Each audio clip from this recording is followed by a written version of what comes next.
This is Dr. Bev Knox, and you are listening to my psychology tutorials.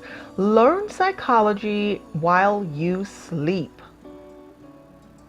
The philosophy that brought Herbert Spencer so much recognition and acclaim was Darwinism, the notion of evolution and the survival of the fittest.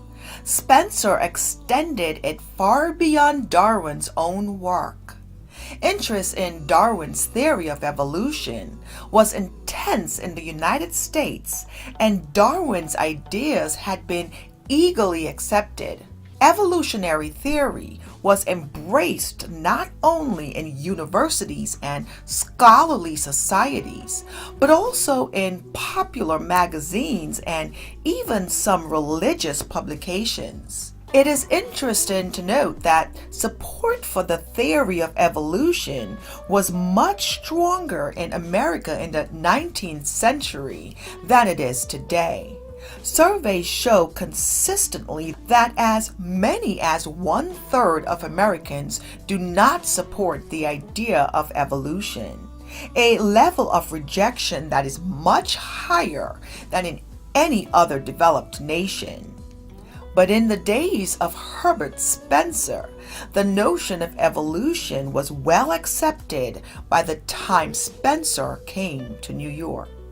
Spencer argued that the development of all aspects of the universe was evolutionary, including human character and social institutions. In Spencer's utopian view, if the principle of survival of the fittest were allowed to operate freely, then only the best would survive. Therefore, human perfection was irreversible as long as no action was taken to interfere with the natural order of things.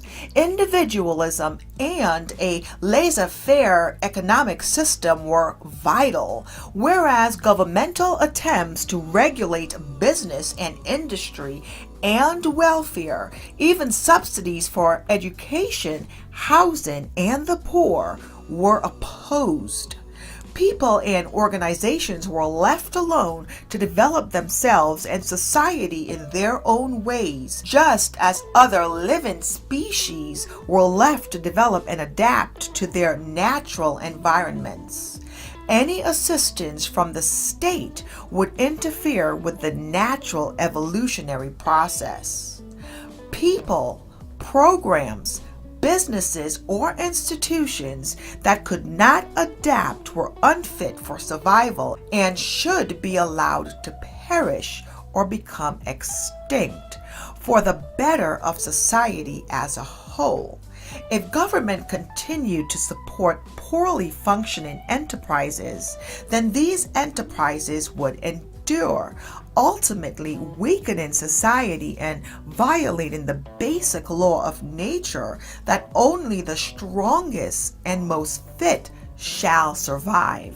Again, Spencer's idea was that by enduring that only the best survived, society could eventually achieve perfection.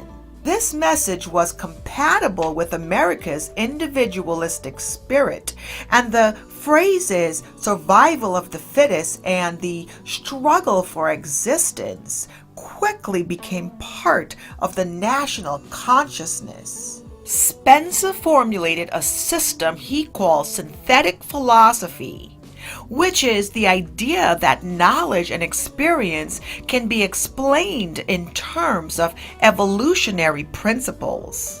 Spencer's ideas were published in a series of 10 books between 1860 and 1897. They were hailed by many leading scholars of the time as works of genius. Although Darwin appreciated Spencer's work, he did not like him personally. He quoted, "I think that he was extremely egotistical." 2 of the volumes on synthetic philosophy constitute the Principles of Psychology, published first in 1855 and later used by William James as a textbook for the first psychology course he taught at Harvard. In his book, Spencer discussed the notion that the mind exists in its present form because of past and continuing efforts to adapt to various environments. He emphasized the adaptive nature of nervous and mental processes and wrote that an increasing complexity of experiences and hence of behavior is part of the normal evolutionary process. The organism needs to adapt to its environment if it is to survive.